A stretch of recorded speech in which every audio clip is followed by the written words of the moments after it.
మాతృదేవోభవ పితృదేవోభవ ఆచార్యదేవోభవ. శ్రీ క్రోధనామ సంవత్సరం డిసెంబర్ మాసం ద్వాదశ రాశులకు మాస ఫలితాల్లో భాగంగా మనము ఇప్పుడు కుంభరాశి యొక్క మాస ఫలితాన్ని, డిసెంబర్ మాస ఫలితాన్ని చెప్పుకుంటున్నాం. ఈ మాసం కుంభరాశికి మీరు ఎప్పుడు ఊహించినంత వ్యతిరేక ఫలితాలు కలుగుతున్నాయి. కానీ భయపడకండి. ఓర్పు, నేర్పు, నిబ్బరం, సహనం పుట్టుకతో ఉండేటువంటి రాశి కుంభరాశి. మౌనంగా ఉండడం, తనలోనే దాచుకోవడం, ఎప్పటికీ చెప్పకపోవడం, ఎవరికి చెప్పకపోవడం, ఎన్నున్నా నిండుకుండా తొనకదంటారు. అలాగే కుంభరాశి వాళ్ళు తొనకరు. లాభం వచ్చినా ఎలా ఉంటారో, నష్టం వచ్చినా అలా ఉంటారు. ఈ శక్తి వీళ్ళకి తప్పితే ఎవరికి ఉండదు. దైవస్వరూపులు శ్రీ రమణ మహర్షి వారు కుంభరాశి. యోగులంతా ఈ రాశి ప్రభావంలో ఉంటారు. వాళ్ళంతా జీవిత పర్యంతం మాట్లాడకుండా ఉండగలరు. కుంభరాశిలో అంతా మహామహా యోగులు పుడతారు. ఎందుకంటే మౌన యోగులు. ముని అంటే ముని. మునులంతా కుంభరాశి వాళ్ళే. కాబట్టి మహాశక్తివంతమైన రాశి. మీ ఓర్పు, నేర్పు, సహనమే మీకు శ్రీరామ రక్ష. అది ఎప్పటికీ రాశి ఫలితాలు, మాస ఫలితాలు, గోచారాలు ఎట్లన్నా ఉన్నాయి. మీకు పుట్టుకతో వచ్చినటువంటి మీ యొక్క అద్భుతమైనటువంటి ఓర్పు, నేర్పు, మౌనము, సహనమే మీకు ఈ మాసం శ్రీరామ రక్ష అని చెప్తాను. ఎందుకంటే రాశిలో శని భగవానుడు ఏలినాటి శని ప్రభావంలో ఉన్నారు. ఆయన సొంత రాశి అయినా కానీ శని భగవానుడు సొంత రాశిని ఇంకా సీరియస్గా పట్టించుకుంటారు. ఈ రాశి వల్లే తప్పు చేస్తే ఎట్లా నేను ఒప్పుకొని అంటాడు ఆయన. మిగిలిన రాశి వాళ్ళ కన్నా ఇంకా ఎక్కువ సీరియస్గా ఈ రాశిని పట్టించుకుంటాడు. మన జీవితాన్ని శుభ్రం చేసేటువంటి, చీపురుతో శుభ్రం చేసేటువంటి ఏకైక ధర్మదేవత శని భగవానుడు. ఆయన ఆయుధం చీపురు. ఆయన చాలా స్ట్రిక్ట్గా ఈ రాశిలో ప్రయాణిస్తున్నాడు. ఈ రాశిని ప్రక్షాళన చేస్తున్నాడు. ఈ సమయంలో మళ్ళీ మకర రాశి సంబంధించినటువంటి ఫైల్స్ ఏదో మర్చిపోయాడు, రివర్స్ ఏమి వెనుకెళ్తున్నాడు. ఆ రాశి వాళ్ళని చూసుకుని మళ్ళీ వస్తాడు.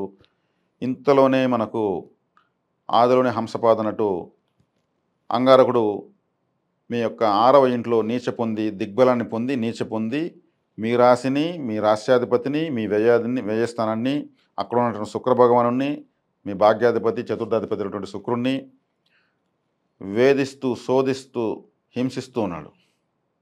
అంగారుడు అంటే ఆయన అందరూ నీచపడ్డాడు. ఆయన రక్తానికి అధిపతి.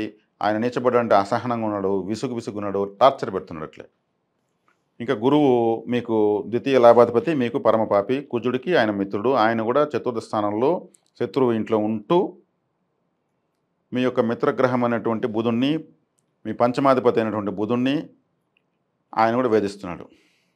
ఇక్కడ టార్చర్ అనేది. గ్రహాలు కూడా మిత్రశత్రుత్వాలు ఉన్నాయి చూడండి. మరి రాశ్యాధిపతి శని ఆయన పదరుడు. ఎవరిని బట్టినా ఆయనకు ఓపిక ఉంది.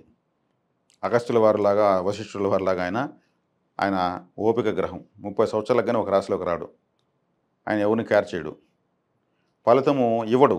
శని భగవానుడు ఖచ్చితంగా ఫలితం ఇవ్వడు. ఇవ్వకుండానే జీవితాన్ని నేర్పిస్తాడు. జీవితాన్ని నేర్పించే గ్రహం. ఇవ్వకుండానే జీవితాన్ని నేర్పిస్తాడు. జీవితం నేర్పించి ఎప్పుడు వస్తుంది? మనకేమి రానప్పుడే మనం నేర్చుకుంటాం. ఏదో వస్తూ ఉంటే నేర్చుకోం. వస్తూ ఉంది కానీ కూర్చొని తింటాం. అన్ని గ్రహాలు జీవితం ఇస్తాయి. శనిగ్రహం జీవితాన్ని ఇస్తుంది.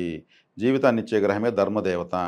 నీకు ధర్మం ఏది, సూక్ష్మం ఏది, జీవితం అంటే ఏంది, కష్టం అంటే ఏమి అన్నీ నేర్పిస్తాడు. అప్పుడు మీకు ఇస్తా కూర్చుంటే మీకేం తెలీదు. ఊరికే వస్తే విలువ తెలియదు. అదేదో కష్టపెట్టి వస్తే ఆయన నోటి మీద మాత్రం కొట్టాడు, వీపులో తడతాడు. ఆయన వెళ్తూ కడిగిన ముత్యంలా మీ జీవితాన్ని మీకు చేతిలో పెట్టి ఇలా బతుక్కోనాయన అని చెప్పి వెళ్తాడు.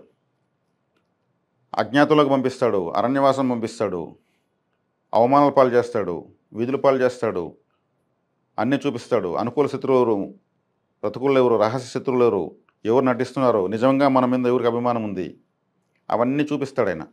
చూపించి ఆ బాధలు పెట్టి ఎవరు శాశ్వతం కాదు, ఏది శాశ్వతం కాదు, ధర్మం ఒకటే శాశ్వతం అని నిరూపించి వెళ్తాడు. అందుకే మనం శనిగ్రహం అంటే భయపడతాం. కానీ ఆయన నవ్వుకొని గమ్మున వెళ్ళిపోతాడు. ఆ ట్రైనింగు, ఆ కోచింగు, ఆ టీచింగు ఎవరు ఇవ్వరు. కాబట్టి మీకు ఇప్పుడు చాలా తీవ్రమైన కోచింగ్లో ఉన్నారు కుంభరాశి వాళ్ళు. మీ కోచింగే మీ అదృష్టం అనుకోండి. కాపాడటానికి మీకు మీ సహనమే మీకు శ్రీరామ రక్ష. కుంభరాశి వాళ్ళు చెప్పకుండా చాలా విషయాలు చేస్తారు. ముఖ్యంగా భార్యకి చెప్పకుండా చేస్తారు, తల్లికి చెప్పకుండా చేస్తారు. అక్కడనే మీకు ఎక్కువ సమస్యలు వస్తుంటాయి. అవి ఇప్పుడు బయటపడతాయి. ఒక ₹100 నష్టం ఉంటే వాళ్ళు అడిగితే వాళ్ళకి తెలిసి అడిగితే ₹20 అంటారు. మళ్ళీ గట్టిడితే ఒక 30 అంటారు. మళ్ళీ గట్టిడితే ఒక 40 అంటారు. ₹100 మాత్రం చెప్పరు. ఏం పూర్తిగా వీళ్ళకెందుకు చెప్పాలనుకుంటారు వాళ్ళు. నష్టమే వచ్చింది ఆయనతో ఏమైపోతుంది అనుకుంటారు. కానీ అక్కడ సమస్యలొస్తాయి. మాకు చెప్తే ఏమి నీకు అని అంటా ఉంటారు వాళ్ళు ఇంట్లో. ఇదే కుంభరాశి వాళ్ళతో వాళ్ళేదో చెప్పరు కాబట్టి అక్కడే సమస్యొచ్చేస్తుంది. చెప్పి చేయడం వల్ల ఏ సమస్య రాదు. కానీ చెప్పాలంటే వాళ్ళకు మనసు రాదు. వాళ్ళు దాచినంతగా రహస్యాన్ని ఎవ్వరు దాచలేరు. జీవితాంతం చనిపోతూ జన్మ కంప్లీట్ చేసి కూడా ఎన్నో రహస్యాలతో చనిపోతారు వాళ్ళు. వాళ్ళు చెప్పాలనుకుంటేనే చెప్పగలుగుతారు. లేదంటే చెప్పరు వాళ్ళు. ఈ రాశికి ఇప్పుడు మీ పుట్టుకతో వచ్చిన లక్షణమే మీకు శ్రీరామ రక్ష అని చెప్పొచ్చు. మీకు మరింత శుభ ఫలితాలు ఈ శత్రు గ్రహాల తాకడం తట్టుకోవాలి అంటే మీరు కాలభైరవ ఆరాధన చేయాల్సిందే. ఎందుకంటే కాలభైరవుడు అంటే గడియారం. కాలాన్ని ముందుకు తిప్పగలడు, వెనక్కి తిప్పగలడు, ఆపేయగలడు. మీ రాశ్యాధిపతి అయిన శనేశ్వరుడు ఏలినాటి శని ప్రభావం ఉంది కాబట్టి శనేశ్వరుడు యొక్క గురువు కాలభైరవుడు. మరి శనేశ్వరునికి అభిషేకాలు అర్చనలు చేస్తే ఆయన ఏం చేయడు. అంటే నన్ను ఏమార్చేస్తే నేను ఏమారిపోతున్నా, ఏమారిపోయే పనంటే నేను నా వృత్తి ధర్మం ఏం కావాలంటాడు. కాలభైరవుని పట్టుకుంటే ఆయన చెప్పినట్టు వింటాడు. గురువు మాట శిష్యుడు వినాల్సిందే. మరి కాలభైరవుడి కోసం కాశీకి వెళ్ళాలన్నా 50,000 ఖర్చు పెట్టుకుని అవసరం లేదు. కాలభైరవ క్షేత్రం ఎతకాలని అవసరం లేదు. కాలభైరవ చక్కగా నేర్చుకోండి. 8 శ్లోకాలు కాలభైరవ అష్టకం ప్రతిరోజు వినండి, నేర్చుకునేయండి. అదేవిధంగా వీధి కుక్కలకు ఫుడ్ ఇవ్వండి చాలు. కాలభైరవుడు ఒక వాహనం. ఇమ్మీడియట్ కాలభైరవుడు యాక్టివేట్ అయిపోతాడు. కుక్కను మించినటువంటి అద్భుతమైనటువంటి జీవి ఈ సృష్టిలో లేదు. ₹1 ఇచ్చి మీరు ఒక బోండా వేశారంటే 10 సంవత్సరాల తర్వాత కనిపిస్తే గుర్తుపట్టేస్తుంది. మిమ్మల్ని ఒళ్ళంతా నాకేస్తుంది. ఇంకా దాని అభిమానాన్ని మనం తట్టుకోలేము. అంత గొప్ప జీవి కుక్క. యజమాని కోసం ఎన్నో కుక్కలు చనిపోయినాయి, ప్రాణత్యాగం చేసేసాయి. యజమాని మరణాన్ని స్వీకరించి చనిపోయాయి సడన్గా. అది కాలభైరవుడి యొక్క వాహనం అంటే. బాంబులు సైతం వాసన బట్టి కనిపెడేస్తాయి. పోలీస్ డిపార్ట్మెంట్కి అవి చేస్తున్న సేవ, అవి లేకపోతే డిపార్ట్మెంట్ లేదంతే క్లోజ్.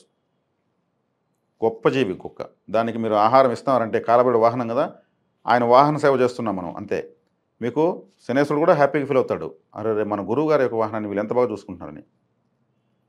ఇదే మీకు ఇప్పుడు శ్రీరామరక్ష. మీకు పుట్టుకతో వచ్చినట్టు ఓపిక మీకు శ్రీరామరక్ష.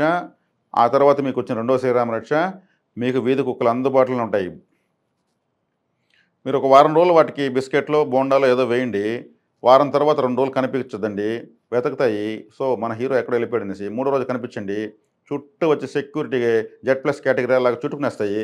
మిమ్మల్ని బాగా అవి గోర్లు గీకి ఎక్కడికి వెళ్ళామని పలకరించి నాకడము, అవి ఆ లాంగ్వేజ్లో పలకరించడము. ఎవరు పలకరిస్తారని అంత గొప్పగా, అంత అభిమానంగా?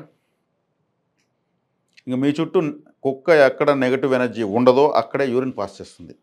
చూసి వాసన చూసి రౌండ్గా తిరిగి ఓకే ఇక్కడ మనం యూరిన్ పాస్ చేయొచ్చు అని అంత శుభ్రంగా ఎక్కడ ఉంటుంది అక్కడ యూరిన్ పాస్ చేస్తుంది. మీరు ఎక్కడైనా చూడొచ్చు. అందుకే 2 వీలర్ పైన, కారు పైన కుక్కగానే యూరిన్ పాస్ చేస్తే మన వెహికల్ పైన కుక్క పాస్ చేస్తే చాలా మంచిది అంటారు. అంటే భైరవ శక్తి వచ్చింది. నెగటివ్ ఉన్న చోట అది పడుకోదు, నెగటివ్ ఉన్న చోట అది యూరిన్ పాస్ చేయదు. చిన్న శబ్దాన్ని కూడా వినేస్తుంది, అప్పుడే చెవులు నెక్కిపడుచుకొని లేస్తుంది. దానికి సర్వీస్ చేయండి, సేవ చేయండి. ఏలినాటి శని హాంఫర్ట్ అయిపోతుంది.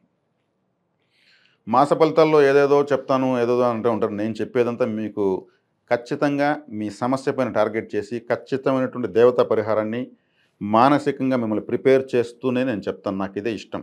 నేను అలాగే నేర్చుకున్న జ్యోతిష్యం. కాబట్టి మీకు అన్ని గ్రహాలు వ్యతిరేకమండి. ఇప్పుడు మీకు 9 గ్రహాలు వ్యతిరేకమైన ఏకైక రాశి కుంభరాశి. అయినా కానీ నిశ్చింతగా ఉండగలిగేటువంటి మార్గం నేనైతే చెప్పాను మీకు, కాలభైరవ ఆరాధన.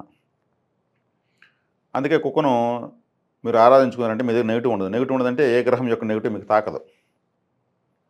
బాస్ ఎవరు? కాలభైరవుడు. ఆయన సృష్టికత బ్రహ్మనే పనిష్మెంట్ ఇచ్చాడు ఆయన, కాలభైరవుడు. ఆయన అందుకనే పుట్టాడు. కాశీకి కాలభైరవ ఆరాధన, కాశీ కోసం మీరు వెళ్ళొద్దండి. హ్యాపీగా కాలభైరవుడు మనకు ప్రతి గ్రామాన్ని, ప్రతి ఇంటిని రక్షిస్తూ ఉంటాడు. బాగా ఫుడ్ ఇవ్వండి వాళ్ళకి, ఆవిడకి, ఆ కుక్కలకి ఇవ్వండి. వీధి కుక్కలకు, మనం పెంచుకునే కుక్కగానే వీధి కుక్క ఇవ్వడం. అవి తిరుగుతూ ఉంటాయి పాపం. ఫుడ్ కోసమే బతికి, ఫుడ్ కోసమే చనిపోతాయి అన్ని జీవులు. మనిషే అన్ని వేల లక్షల కోరికలు. వాటికి తిండి, నిద్ర, ఆహారం, ఇంతకు మించి లేదు. విశ్వాసంగా ఉండడం అంతే. 4-5 విషయాలతో క్లోజ్ అవుతుంది. కానీ చాలా విశ్వాసం గలది. కాబట్టి ఈ కుంభరాశి వాళ్లకు చక్కటి పరిహారం, మీరు భైరవారాధన, భైరవాష్టకం చదువుకుంటూ, వీధి కుక్కలకు సేవ చేసుకుంటూ, వీధి కుక్కలకు శనివారం రోజు గోధుమ రొట్టెల్లో వంకాయ కర్రీ చేసి పెట్టడం చాలా మంచిది. శనివారం శనిగ్రహానికి సంబంధించింది. రాహుకాలం రాహుగ్రహం కంట్రోల్ అవుతుంది. గోధుమ రొట్టె అంటే గోధుమలు అంటే సూర్యగ్రహం యాక్టివేట్ అవుతుంది.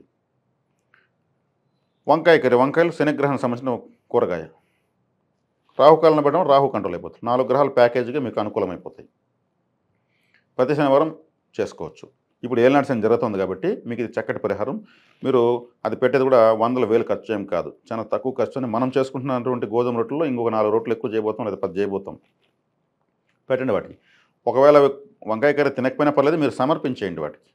వంకాయ కర్రీ వదిలేసి గోధుమలు రొట్టె తినిందంటే రవిగ్రహానికి సంబంధించినటువంటి చెడు మీకు జరగదు. ఎందుకంటే రవిగ్రహం ఈ రాశికి సప్తమాధిపతి, మారకాధిపతి కాబట్టి దాన్ని దానంగా ఇచ్చేయాలి. కాబట్టి కుక్కలకు పెట్టేయచ్చు. గోధుమ రొట్టెలు తినేస్తాయి. శనివారం ఇవ్వడం వల్ల శనిగ్రహ అనుగ్రహం జరుగుతుంది. రాహుకాలంలో కూడా రాహు యొక్క అనుగ్రహం జరుగుతుంది. ఫుడ్డు అనేది రాహు, ఏ ఫుడ్ అయినా సరే. కాబట్టి ఇక ఈ రాశి వాళ్లకు ఈ మాస ఫలితాలను నేను చెప్పాను. తర్వాత వీళ్ళు జీవితాంతం డబ్బులు కావాలంటే తమ యొక్క 2వ రాశి అయినటువంటి మీనరాశిని బలపరుచుకోవడం వల్లనే డబ్బులు వస్తుంది. ఎప్పుడు దాన్ని యాక్టివేట్ చేస్తూనే ఉండాలి. ఎక్కడ మనం దేన్ని యాక్టివేట్ చేస్తే మనకు డబ్బులు వస్తుందో దాన్ని చేసుకుంటా ఉంటే చాలా. ఇది మీకు చెప్పిస్తున్నాను, మీరు హ్యాపీగా చేసుకోవచ్చు. మీనరాశిని బలపరచాలంటే మీనరాశి అనేది జలరాశి, సముద్రము, షిప్స్, ఓడలు. అనంత పద్మనాభ స్వామి నీటిపైన తేలియాడేటువంటి దేవుడు అనంత పద్మనాభ స్వామి, సముద్ర తీరంలో ఉన్నటువంటి సుబ్రహ్మణ్యేశ్వర స్వామి, అదేవిధంగా జల తీరాల్లో ఉన్నటువంటి అన్ని ఆలయాలు కూడా వస్తాయి. విజయవాడ కనకదుర్గ, కాళహస్తి, క్రిస్టియన్స్ అయితే వేలాంగణి చర్చ్ వాళ్ళకు ఫేవర్గా అవుతుంది. కాబట్టి జల తీరాల్లో ఉన్నటువంటి దేవత పరిహారం మీరు చేసుకోవచ్చు. ఒక పెద్ద షిప్పు బొమ్మను తెచ్చి మీరు షోకేస్లో పెట్టుకోవచ్చు, ఫోటో పెట్టుకోవచ్చు. మీనరాశి అంటేనే సముద్రం. 2 చేపలు ఉన్నటువంటి డాలర్ని మీరు లాకెట్గా ధరించవచ్చు. ఒకటి పైకి ఒకటి కిందికి ఉంటుంది. ఈ విధమైన పరిహారాలు మీరు చేస్తూ ఉంటే ఈ రాశిని యాక్టివేట్ చేయని చెప్పిన కానీ మీకు ఏది వీలైతే అది చేస్తూ రండి. ముఖ్యంగా సుబ్రహ్మణ్యేశ్వర ఆరాధన, తిరుచెందూరు సుబ్రహ్మణ్య స్వామిని మీరు పట్టుకుంటే మాత్రము మీరు 20-20 మ్యాచ్ ఆడచ్చు. మీ లైఫ్తో సక్సెస్ ప్రతి ఒక్కటి సక్సెస్గా కొట్టచ్చు. మీరు వెళ్ళి వస్తే మీరు కామెంట్ పెడతారు. వినడంతో ధైర్యం వచ్చింది, రిలాక్స్ అయ్యారు, లాజిక్ దొరికింది. ఒకసారి ఆ ఆలయానికి వెళ్ళి వచ్చేది, నెలకోసారి వెళ్ళి వచ్చారంటే మీకు డబ్బులు వస్తూ ఉంటుంది. 3 నెలలకోసారి నెల నెలలు ఇస్తూ ఉంటే మీకు ఆటంకాలు పోతూ ఉంటాయి. అప్పులు ఎంటుకుంటాయి, ఉండవు. డబ్బులు వస్తే అప్పులు ఉండవు. వచ్చిండేమో అప్పు కట్టాలి. అప్పు కట్టకుండా మీరు గుమ్మన ఉంటే అది కుదరదు. మళ్ళీ డబ్బు ఆగిపోతుంది. అంటే ఫైనాన్షియల్ మ్యాటర్ని కరెక్ట్గా ఆడిటింగ్ చేసుకోవాలి మీరు. లక్ష్మీదేవి కూడా మనం కరెక్ట్గా తీసుకున్న వాళ్ళకి ఎక్కిపోతే ఆమె కూడా కోపం వచ్చి ఆగిపోతుంది. తను ఆపకూడదు. కాబట్టి జీవిత పర్యంతం మీరు ఈ పరిహారాలు చేసుకోండి. ఈ మాసం పరిహారాలు మీరు ఏలినాటి శని కూడా నడుస్తుంది కాబట్టి కుక్కలకు ఎక్కువగా ప్రేమించండి, దగ్గర అవ్వండి. అవి నెగిటివ్ ఉన్న చోట ఉండవు. మీ దగ్గర ఉన్నాయంటే మీ దగ్గర నెగిటివ్ ఉండదు. ఏలినాటి శని కూడా పనిచేయదు. పక్కా దీంట్లో మీరు చాలా ధైర్యంగా ఉండొచ్చు. చక్కటి పరిహారాన్ని, ఖర్చులేని పరిహారాన్ని మీకు కుంభరాశి వాళ్ళకి ఇచ్చాను. సంతోషంగా ఉండండి. శుభం.